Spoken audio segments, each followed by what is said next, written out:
Students, हमने अपने पहले लेक्चर के अंदर पेज नंबर 1 को डिस्कस किया था. Today we are going to discuss page number 2. All the people who had done business dealing with him before his nubuwwat had always praised his honesty and fair dealing. बेटा वो तमाम लोग जिन्होंने नबूवत से पहले भी आप सल्लल्लाहु अलैहि वसल्लम के साथ लेन देन किया था, बिज़नेस किया था, वो आपकी होनेस्टी और फेयर डीलिंग की तारीफ़ करते थे. The Rasul gave great importance to fair dealing in business throughout his life. बेटा हज़रत मोहम्मद सल्लल्लाहु अलैहि वसल्लम ने अपनी सारी ज़िंदगी कारोबार में मुनसिफाना लेन देन को बहुत अहमियत दी. He set himself as a role model for the whole world. आप सल्लल्लाहु अलैहि वसल्लम ने अपने आप को रोल मॉडल के तौर पर पेश किया पूरी दुनिया के सामने. Even once the Rasul borrowed a camel from someone and returned a better one. बेटा एक दफ़ा हज़ूर पाक सल्लल्लाहु अलैहि वसल्लम ने एक ऊँट को उधार लिया था किसी से और उसको बेहतर वापस किया था. मीन्स उन्होंने जिस हालत में ऊँट को लिया था उस हालत से बेहतर हालत में उसको वापस किया था. हज़रत मोहम्मद सल्लल्लाहु अलैहि वसल्लम said the best people are those who pay off their debts joyfully. बेटा आप सल्लल्लाहु अलैहि वसल्लम ने फरमाया था बेहतरीन लोग वो हैं जो अपने कर्ज़े बखुशी अदा करते हैं. बेटा हज़ूर पाक सल्लल्लाहु अलैहि वसल्लम ने हमेशा अपने कंपेनियंस को भी फेयर डीलिंग की दावत दी और उनको फेयर डीलिंग के बारे में बताया. The Rasul sallallahu alaihi wasallam also advised his companions to avoid doubtful things in business dealing. बेटा हज़ूर पाक सल्लल्लाहु अलैहि वसल्लम ने अपने कंपेनियंस को भी बिजनेस में डाउटफुल चीज़ों से दूर रहने को कहा. He who guards against doubtful things keeps his religion and his honor blameless. But he who falls into doubtful things falls into what is unlawful. बेटा हज़ूर पाक सल्लल्लाहु अलैहि वसल्लम ने फरमाया कि जो डाउटफुल थिंग्स से अपने आप को बचा के रखता है वो अपने रिलीजन को और अपने ऑनर को ब्लेमलेस रखता है, लेकिन वो जो डाउटफुल थिंग्स में पड़ जाता है, गिर जाता है, वो जायज़, नाजायज़ और गैर कानूनी चीज़ों में गिर पड़ता है. Students, all the companions of the Rasul sallallahu alaihi wasallam acted upon his teachings. बेटा रसूल पाक सल्लल्लाहु अलैहि वसल्लम के तमाम साथियों ने उनकी टीचिंग्स पर अमल करके दिखाया. मीन्स उनकी हिदायत पर अमल करके दिखाया. बेटा हमें भी चाहिए कि हम हुज़ूर पाक सल्लल्लाहु अलैहि वसल्लम के बताए हुए तरीक़ों को अपनी ज़िंदगी में अपनाएं. आपने बेटा पेज नंबर 2 और 3 की कंप्लीट रीडिंग करनी है ट्रांसलेशन के साथ. Students, now open your classwork notebook and learn question number 1 to question number 5. बेटा इसके बाद ट्रांसलेट इनटू इंग्लिश में आपको एक पैराग्राफ कॉपीज़ में कराया गया था जिसमें आपने एक पैराग्राफ की ट्रांसलेशन की थी. आपने उस पैराग्राफ को भी और तमाम क्वेश्चन आंसर्स को याद करने के बाद समर टास्क पर नीट राइटिंग में प्रॉपर गैप के साथ लिखना है.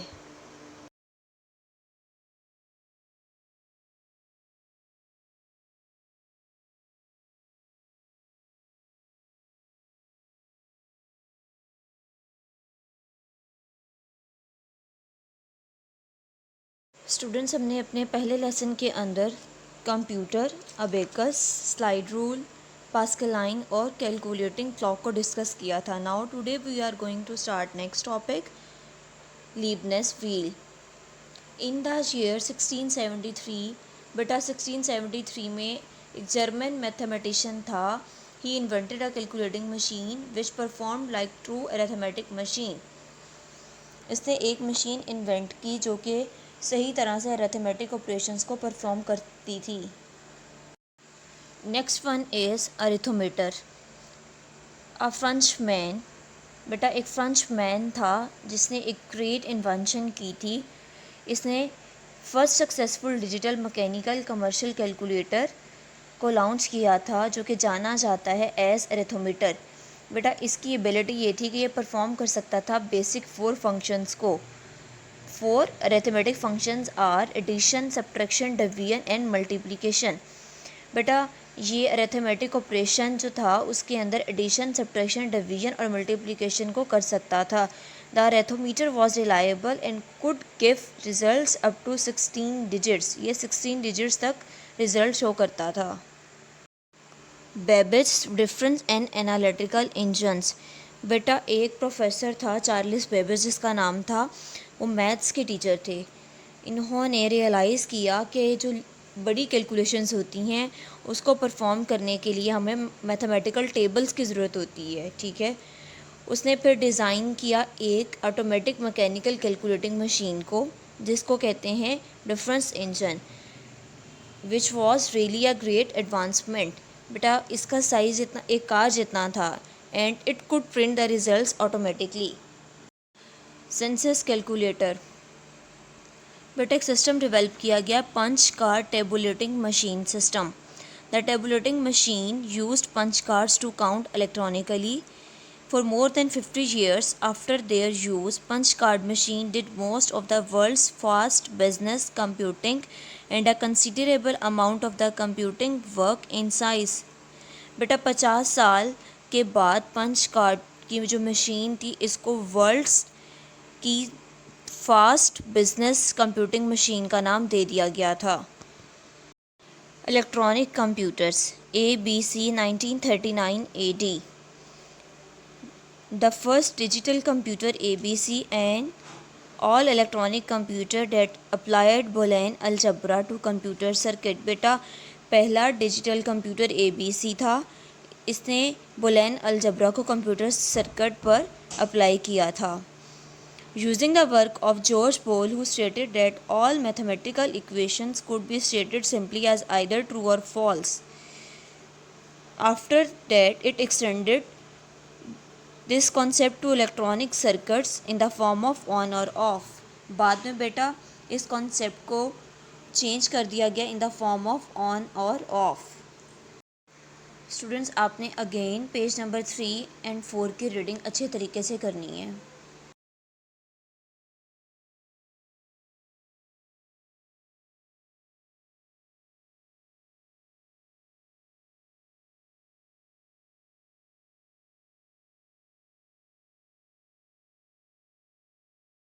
स्टूडेंट्स लास्ट लेक्चर में हमने यूनिवर्स एंड इट्स कंपोनेंट्स को डिस्कस किया था and our today's topic is solar system and earth. Solar system और ज़मीन। Solar system is composed of 8 planets which revolve around the sun in their respective orbits। बेटा solar system में यानी कि निज़ाम शमसी में 8 सियारे हैं जो कि किसके गिर्द गर्दिश करते हैं, सूरज के गिर्द। ये सूरज के गिर्द चक्कर लगा रहे हैं। This system originated about 5 billion years ago. इसका आगाज़ तकरीबन 5 बिलियन साल पहले हुआ था। When a cloud of gases and dust begin to spin, जब गैस और गर्द का एक बादल चक्कर खाने लगा था।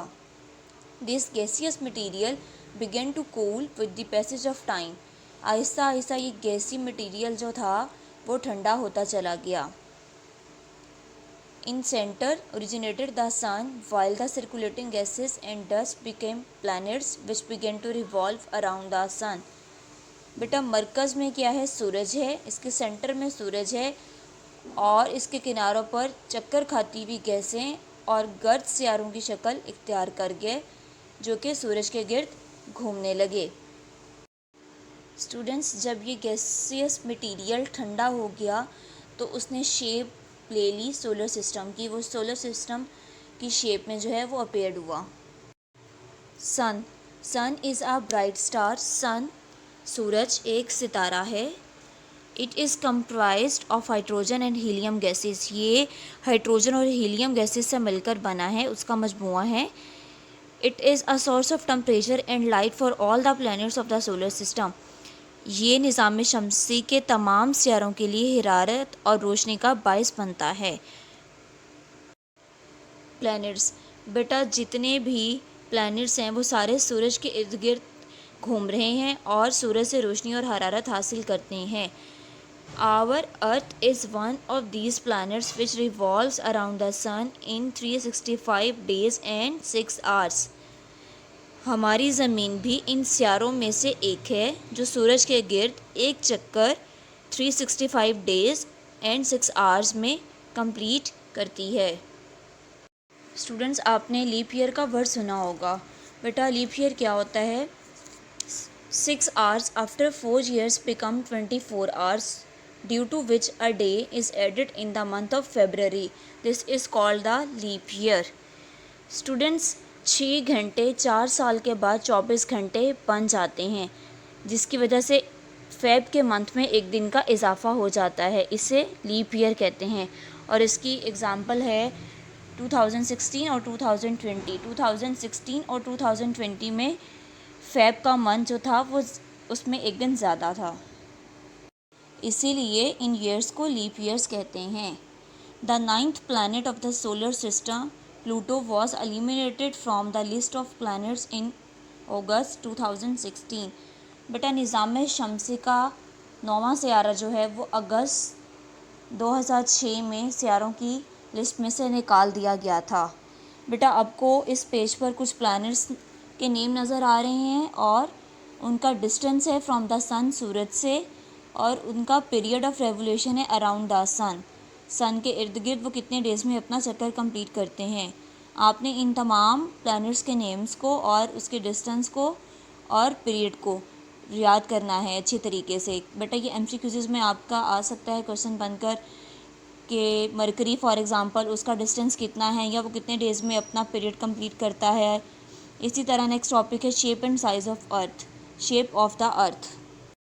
Student, earth is round like a football. ज़मीन गोल है एक फ़ुटबॉल की तरह।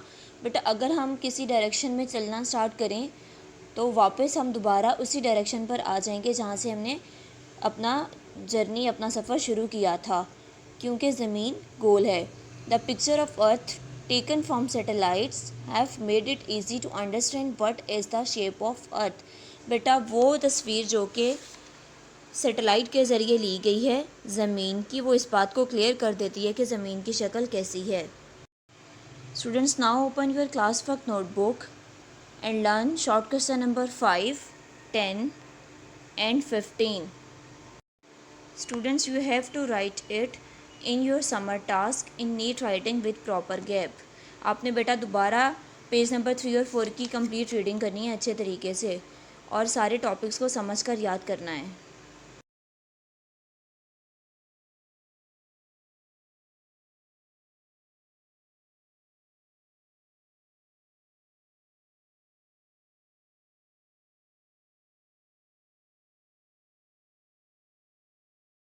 स्टूडेंट्स, हमने अपने पहले लेसन के अंदर असमिउल बसीर के बारे में पढ़ा था। बेटा हमने एक वाक़या रीड आउट किया था हज़रत यूनुस अलैहिस्सलाम का। आज हम करेंगे तफसीली सवाल नंबर 1 और इस वाक़े को रिवाइज़ करेंगे। तफसीली सवाल नंबर 1, हज़रत यूनुस अलैहिस्सलाम का वाक़या मुझसे लिखिए और इनकी दुआ का तर्जुमा तहरीर करें। हज़रत यूनुस अलैहिस्सलाम एक मशहूर पैगंबर थे। बेटा कुरान करीम में भी इनका ज़िक्र आया है। अल्लाह ताला के हुक्म से इनको एक मछली निगल लिया था और बेटा वो 40 दिन तक मछली के पेट में ही रहे थे। तो अल्लाह ताला से उन्होंने पुकारा, दुआ की कि तेरे सिवा कोई माबूद नहीं, तो हर ऐब से पाक है, बेशक मैं ही कसूरवार हूँ। बेटा इन्होंने मछली के पेट से ही अल्लाह ताला से ये दुआ की, तो अल्लाह ताला ने इनकी दुआ को कबूल फरमाया और वो मछली के पेट से सही सलामत बाहर निकल आए। बेटा इसका मतलब है हम चाहे जहाँ पर भी हों, हमें अल्लाह ताला को ही पुकारना चाहिए हर मुश्किल में। सिर्फ अल्लाह ताला की ही ज़ात है जो हमें हर मुश्किल से निकाल सकती है। स्टूडेंट्स, अपने क्लास वर्क की नोटबुक को ओपन करें और तफसीली सवाल नंबर 1, हज़रत यूनुस अलैहिस्सलाम का वाक़या मुझसे लिखिए और इनकी दुआ का तर्जुमा तहरीर करें। बेटा आपने इसको अच्छी तरह से अपनी क्लास वर्क की कॉपी से याद करना है और इसमें जो मुश्किल वर्ड्स हैं आपने उनकी प्रैक्टिस भी करनी है, उनको लिख कर देखना है ताकि आपको उन मुश्किल वर्ड्स को लिखना आ जाए। बेटा याद करने के बाद आपने तफसीली सवाल नंबर 1 को अपने समर टास्क पर राइट करना है in good writing with proper gap. If you have any question you can contact with us.